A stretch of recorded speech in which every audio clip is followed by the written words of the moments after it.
Hola, buenos días, ¿cómo andan? Bueno, espero que todo bien. Hoy empiezan los días de frío al parecer, así que bueno, es espectacular que haga frío para poder quedarse en casa estudiando, leyendo. Ya hago los chistes y me río solo porque esto es parte del encierro, ¿no? Bueno, estaba pensando entre todas las opciones que tenía para esta corta semana, ¿no? Porque jueves y viernes tenemos los feriados de Semana Santa, distender un poco lo que son las clases, si bien las estoy haciendo un tanto más distendida, en lugar de enviarles una actividad, por ahí una actividad de clases o por ahí alguna actividad un poquito más fuerte, ¿no? que he tenido de las dos con ustedes, la idea sería que puedan entender todo esto que estamos charlando en estos días, ¿no? Cómo el feudalismo tuvo su proceso de inicio, su proceso de auge, su caída, cómo una gran crisis determinó también la caída del feudalismo y cómo la monarquía tiene que venir a rescatar al feudalismo, bajo un concepto que pone en discusión la cuestión del poder, por supuesto. Porque el poder, nosotros sabemos que, por lo que venimos viendo, es ese mecanismo mediante el cual se intenta someter o igualar a las sociedades. ¿Sí? Se supondría que el poder debería de actuar de forma igualitaria para todos y todas, y en esto también entran las especies, ¿no? Pero ya hemos comprobado de que en realidad no sucede tan así, y que por otro lado el poder hegemónico, acuérdense que hegemonía era el dominio de unos sobre otros, ¿sí? O de pequeñas porciones de tierra sobre otras, ¿sí? Como es el caso de las grandes potencias, dominio hegemónico. Nosotros vimos cómo ese poder en realidad no distribuía tan bien lo que era la equidad social, las riquezas por caso. Nosotros estamos viendo cómo se empieza a centralizar lentamente el poder, aprovechando la caída de lo que va a ser el régimen feudal, ¿sí? El pensamiento económico feudal. Nosotros vemos cómo el poder se empieza a centralizar en la figura del rey y cómo el rey empieza a acaparar a todos esos señores que antes los tenía ahí dando vueltas con sus ejércitos. Entonces, a partir de una fuerte intensidad en cuanto a lo militar, ¿no? En tener el ejercicio del poder militar a su favor, ¿sí? Centralizarlo. En cuanto a los impuestos, ¿sí? Pero sobre todo en cuanto a la instauración de el derecho romano, que es algo que yo les había contado la clase pasada, y a partir de la función de la diplomacia empieza a ejercerse dentro de lo que es el ámbito de la Edad Media un poder un poco más centralizado que va a ir creciendo poco a poco, ¿sí? Y que va a llegar en su dominio final a los siglos XVII y XVIII, que nosotros vamos a debatir casi a fin de año, diría yo, ¿sí? Vamos a pasar en el medio por el encuentro de la sociedad europea con la sociedad americana, ese choque de culturas, ¿sí? Vamos a pasar por la caída de Constantinopla, un poquito antes de ese choque de culturas, ¿sí? Que fue en 1453, que nosotros el año pasado debatíamos, bueno, ¿cuándo fue el inicio del capitalismo? ¿Sí? 1453, 1492, ¿cuándo se globaliza el mundo? ¿Qué pasaba con el comercio? Es un debate que este año lo vamos a tener ya desde el lado del poder también, ¿no? Se pone en discusión, o mejor dicho, se termina de caer el Imperio Romano, ¿sí? Con la caída de Constantinopla, nada más y nada menos. A partir de ahí, bueno, uno intenta hacer ese recorrido, pero en la cabeza se me prendió la lámpara, a veces pasa, y dije, bueno, les voy a dejar una película para que vean y para que puedan debatir esto del poder. Esto de la centralización en una sola persona, esto de entender la forma igualitaria de distribución en cuanto a lo social, en cuanto a lo político, en cuanto a los recursos naturales, en cuanto a lo que fuera, ¿sí?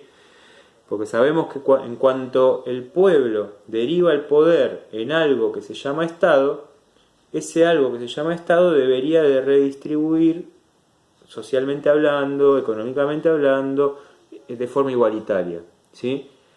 Pero mientras los gobernantes cumplan sus funciones de manera que está bien, sea, en lo que la mayoría de la sociedad considera que está bien, ese mecanismo funciona. Ahora, en cuanto no pasa eso, el poder debe retornar al pueblo. Entonces, por eso muchas veces en la discusión de lo que fueron los contractualistas o de lo que fueron los pensamientos filosóficos de distintas épocas, el poder del príncipe, el poder del rey, siempre estuvo en debate. Entonces, ahí la pregunta que se hacían varios filósofos o que de repente aparecía en el ideario era ¿de quién es el poder? Entonces alguno decía, bueno, el poder en realidad la gente se lo da a una persona o a varias personas para que las gobiernen porque tienen miedo de ejercer ese poder. Otro apareció y dijo, en realidad se destina a ese poder para que se genere una cierta distribución de ese poder y nadie tenga el verdadero poder. ¿Sí? Entonces fíjense todos los pensamientos que hay dando vueltas en cuanto a lo que es la concepción y la construcción de un Estado. ¿No? Este tipo de construcción que nosotros estamos viendo con las monarquías modernas va a derivar en algo que vamos a llamar absolutismo, que era el poder centralizado en una sola persona, que también surge para rescatar de la desidia a una nobleza que estaba totalmente cuestionada, que siempre está cuestionada. Pero fíjense el rompecabezas de la humanidad, ¿no? Que siempre de alguna manera se cuestionan a esas clases gobernantes que de repente ostentan gran parte del poder, pero que en definitiva siempre vuelve a suscitar lo mismo, ¿no? Y ayer estaba mirando el mensaje que daba la reina de Inglaterra al pueblo inglés, ¿no? Pensaba en Boris Johnson. Boris Johnson, para los que no lo conocen, es el primer ministro inglés, que fue uno de los primeros que dijo, yo me quiero contagiar del coronavirus. Y se contagió. Bueno, ahora está internado. Y ahí toma el poder la reina de Inglaterra, un poder ficticio, ¿sí? Un poder que en realidad es más bien simbólico. Si bien la reina de Inglaterra es la única monarquía, la de los reyes ingleses, que tiene el poder de quitar a los primeros ministros, ¿sí? El primer ministro cumple una función algo así como un presidente, ¿sí? Acá se quiso hacer en algún momento con el jefe de gabinete. El jefe de gabinete que existe hoy en el Estado argentino es una especie de copia de lo que es el primer ministro en Inglaterra o en España. El tema es que acá no funcionó de esa manera y el jefe de gabinete terminó siendo una función casi burocrática. Entonces, ayer miraba a la reina de Inglaterra y pensaba, esta mujer que hace tantos años que está, ¿no? en el trono inglés, pero aparte que viene de una larga tradición de familias inglesas, ¿no? Que nosotros estamos viendo acá, porque acá empieza a haber una pelea también por el poder, por el trono inglés, muy importante. Entre los Estuardos hay una serie de familias que buscan quedarse con el poder, ¿sí? Y que bueno, viene de larga tradición. Viene de una discusión mucho más profunda que también ya lo vamos a ver y casi esta sí a mitad de año, que es lo que tiene que ver con las revoluciones en Inglaterra o con los cambios en el origen del poder, cómo aparecen los Orange. Bueno, a lo que iba es que esta mujer ayer, por ejemplo, salió a dar un mensaje, ¿sí? Como salió en la Navidad, como salió durante la guerra, etcétera, ¿no? Entonces pensaba que tarde se acordó también, ¿no? Y ahí es donde uno pone en debate cuál es la función de la monarquía en la actualidad, porque es una función más bien diplomática o es una función simbólica. Los ingleses entienden que el simbolismo de la monarquía aún es preexistente y no se puede cambiar.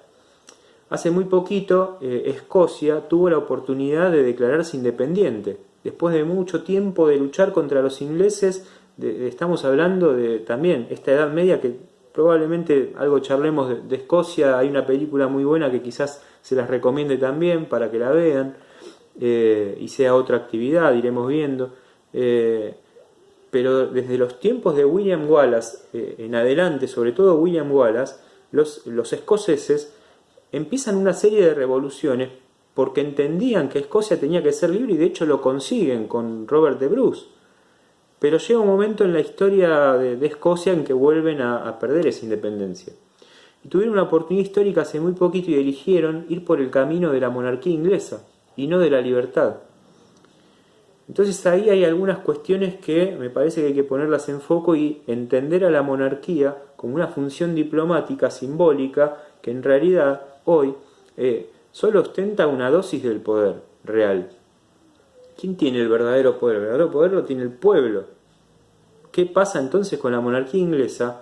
Es un gran debate. Ya se darán cuenta por lo que estoy diciendo que mi ideología pasa por otro lado, pero no es un otro lado no charlable.